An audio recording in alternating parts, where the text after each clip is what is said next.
Hello and welcome to the New School OBGYN podcast, a podcast in women's health, but for everyone. Our goal is to promote good and reliable knowledge because the source of your information matters. My name is Eric Schmidt. I'm a board-certified OBGYN, and today I have with me Ms. Rebecca Fansler. Hi. Welcome back, Becky. Thank you.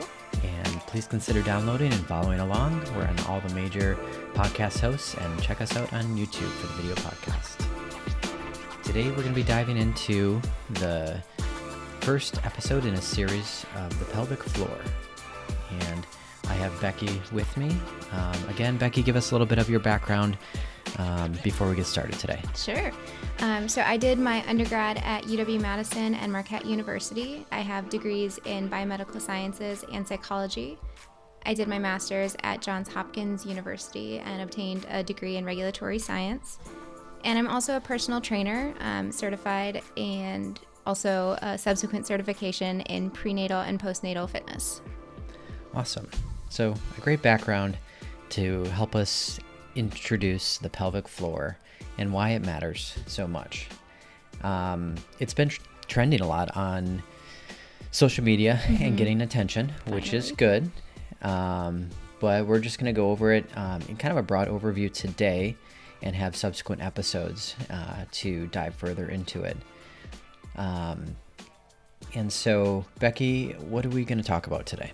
Yeah, so I'm very excited to start this series with you, but I thought a really good place for us to start would be just explaining, what the pelvic floor actually is and why it's such a vital part of our body. But before we jump into all of that, I just want to share a few statistics with you and just kind of let them marinate and let it just sink in. So a study was conducted in 2018 that showed 1 in 4 women experience some sort of pelvic floor dysfunction, and about 84% of the symptoms that they're experiencing can be alleviated or resolved with pelvic floor physiotherapy. However, 50% of people don't know how to properly work their pelvic floor, which is just, it's crazy, but it's also something that you're not really taught how to do until it's a problem. But then on average, people wait like 7 to 8 years before seeking help. Wow, that's a long time to wait. Yeah, it is.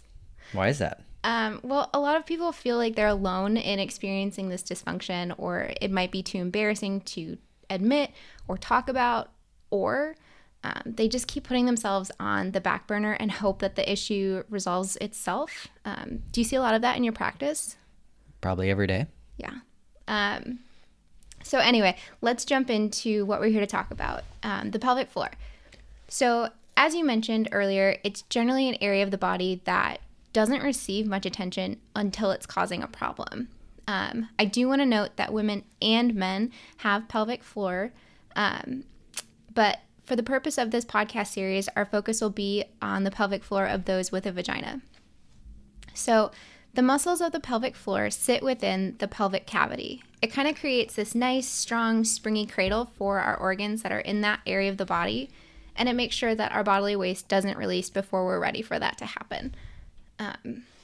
There are 3 layers of muscles that attach to the pubic symphysis, which is the front of the pelvis, and then the coccyx, which is the tailbone or the back of the pelvis, and our sits bones, which are the sides of the pelvis. And I usually explain the way that the pelvic musculature, the pelvic floor musculature is that it's more of a hammock that holds up and interacts with a lot of different structures around it and helps control those openings for the elimination of waste, which would be the urethra, the rectal anal sphincter, and the vagina. Yeah, it's a great analogy. The pelvic floor muscles are a combination of slow twitch and fast twitch muscle fibers. It's a 65-35 split, respectively. And so what does that mean? That means it's a combination of these endurance type muscle fibers, which are the slow twitch, and then also these strong, quick fibers, which are the fast twitch. But it's also not just muscle that's making up our pelvic floor. It's much more sophisticated than just that. It's this network of muscle, nerves, tendons, vasculature, and connective tissue all enmeshed in the pelvis. And the pelvic floor is not alone in its work. It's the foundation for the core four, which is a set of 4 deep muscles in our abdomen and along our spine. These are stabilizing muscles that help us control body movement, especially with anticipatory movements. They play a role in breathing, abdominal tension, spine, pelvis stabilization, pelvic organ support, continence, and our sexual response. And another really important job that the pelvic floor has is being able to yield to allow a baby to pass through during the birthing process.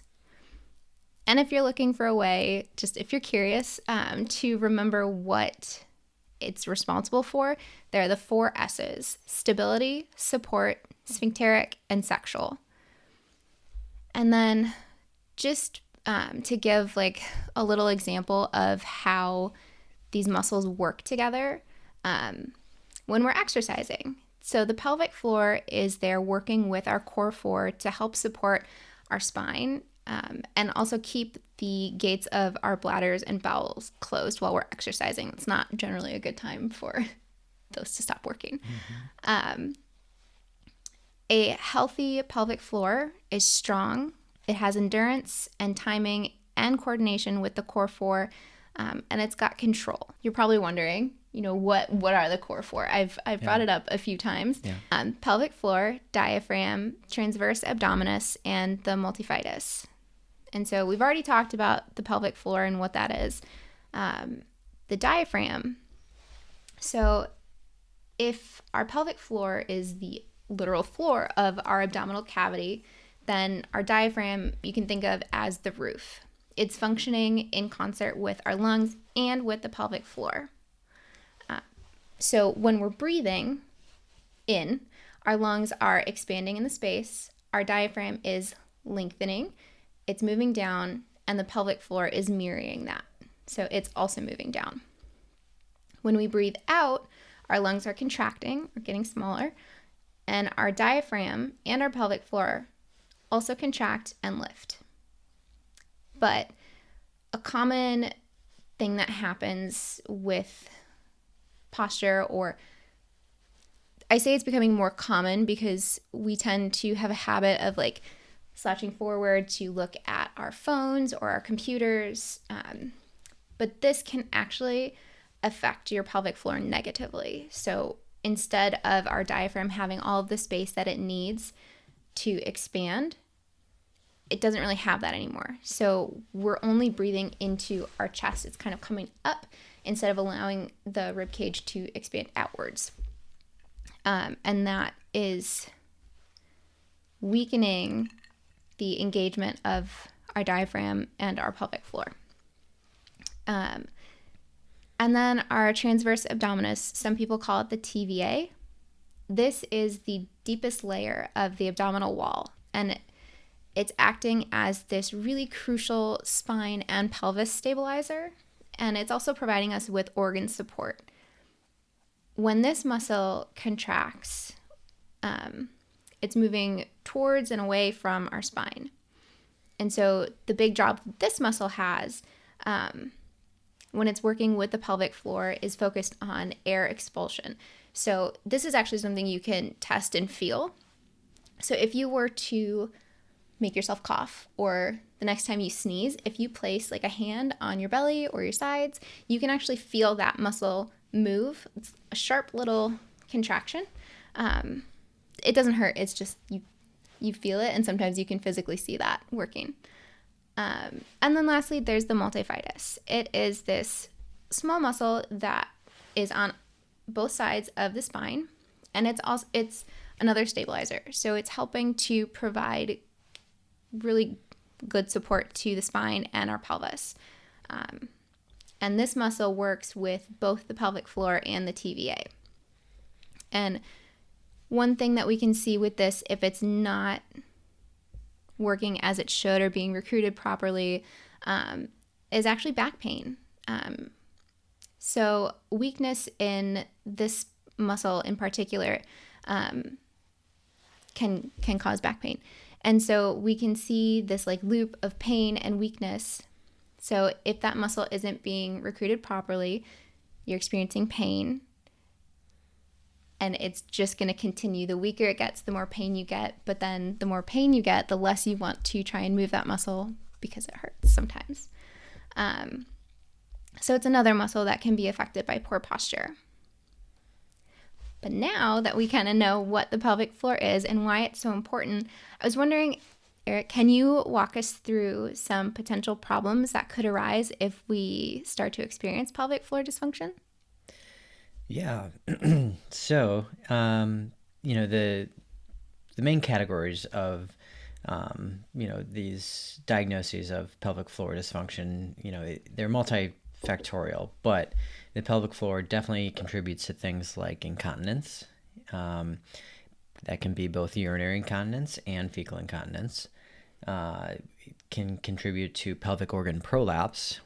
This is one of the I see in clinic that patients are the most scared of, although inherently it's not dangerous, albeit, very disruptive potentially. And the vaginal vault or vaginal canal we like to think of as has different sides to it. There's anterior, or that's what someone might say if they say their bladder is falling out. Posterior, that's the rectal side, and the apical, that's more the top of the vagina, or cervix and uterus. And so those different areas, if weakened, and again, multifactorial. So this can happen from a number of different reasons, but one of those reasons potentially could be, pelvic floor, weakening or dysfunction. And often what I see in clinic too is pelvic floor can cause, or is one of the sources that you always have to keep in mind when someone's coming in and having pelvic pain, or painful sex, or dyspareunia it's called, as one of the potential. Often I think people come in, or people hear, have their pelvic pain, and it seems like, okay, it must be something like, I have a fibroid, or I have endometriosis. That must be it. But patients are often quite shocked when how frequently we diagnose potentially a pelvic floor dysfunction. So, even with the growing recognition of the importance of the pelvic floor, many people are surprised and potentially apprehensive when we give that diagnosis in the clinic, because it just doesn't, it's not one of those common things like we talked about, like a problem with the uterus, or problem with endometriosis, or problem with the bowels. It's not thought of as a common thing, but actually it can be quite common. Yeah. And so it's good that it's starting to get some recognition out there. It's also good to keep in mind, kind of like we talked about with the core four muscles, there are a lot of different attachments to the pelvic floor. And the way that the body works is that if something in the body is affected negatively, it often those symptoms can translate over to surrounding organs or structures. And so the pelvic floor can be, or a pelvic floor dysfunction or problem with the pelvic floor can be both a primary, meaning it's a problem with the pelvic floor that's causing that. It's something with the muscles, nerves, tendons of the pelvic floor that's causing the problem, and fixing that will be the goal. Or it can be a secondary disorder. Again, these are different attachments of muscles, and other organs in proximity can inflame or disrupt the pelvic floor, leading to the symptoms. And so the treatment will be often directed at fixing that issue, also fixing the pelvic floor. But if you just try and treat the pelvic floor, you might that problem might be continuing or recurring, is what I mean, because there's 28 different muscles that attach to the pelvic floor. Whether someone's having inflammation in their pelvis, whether it's from the uterus, endometriosis, bowel problems, whether it's constipation, diarrhea, inflammation, Crohn's disease, those all translate to the pelvic floor. If there's inflammation in that area, it'll translate to the pelvic floor, because again, the pelvic floor is a hammock. It's holding up a lot of different organs, connecting to a lot of different organs, and so it's in direct contact with a lot of things. And so,